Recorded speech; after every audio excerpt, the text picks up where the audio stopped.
একের পর এক চমক দিয়েই চলেছে সিলেট টাইটান্স। প্লে অফে উঠতে না উঠতেই সব তারকা ক্রিকেটারদের দলে ভেড়াতে শুরু করেছে নবাগত এই ফ্র্যাঞ্চাইজিটি। এবার তাদের চোখ সাবেক বিশ্বকাপ জয়ী তারকাদের দিকে।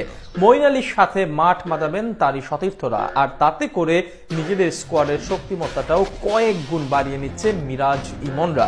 সিলেট স্কোয়াডে যোগ দিতে যাওয়া এই দুই তারকাকে নিয়ে বিস্তারিত শুনবো প্রতিবেদনের বাকি অংশে। বিপিএল এর 6 দলের লড়াই জমে উঠেছে। বিশেষ করে 3 দল ইতিমধ্যে প্লে অফ নিশ্চিত করে ফেলেছে। সেখানে সবচেয়ে বড় নাম সিলেট টাইটান্স, আর শেষ 4-এর লড়াইয়ে নিজেদের আরো বেশি শক্তিশালী করে তুলতে উঠে পড়ে লেগেছে ফ্র্যাঞ্চাইজিটি। তাই ইংল্যান্ড থেকে নতুন দুই বিশ্বমানের তারকাকে উড়িয়ে আনার সিদ্ধান্ত নিয়েছে ফ্র্যাঞ্চাইজিটি।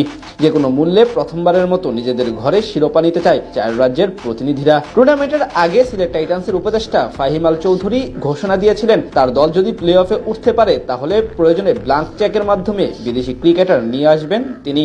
যে কোনো ভাবে এবার সিজনে শিরোপা জিততে চান তিনি। সেই কথারই প্রমাণ দিতে চলেছেন যুক্তরাজ্য প্রবাসী এবং বহুজাতিক প্রতিষ্ঠানের এই কর্ণধার। এবার সিজনের শুরু থেকে এখন পর্যন্ত দারুণ খেলছে সিলেট। তাদের ঘরের জামাই মঈন আলী মাঠ মাতাচ্ছেন তাদের হয়ে। এছাড়া মোহাম্মদ আমিরের মতো পেসার খেলে গেছেন এখানে।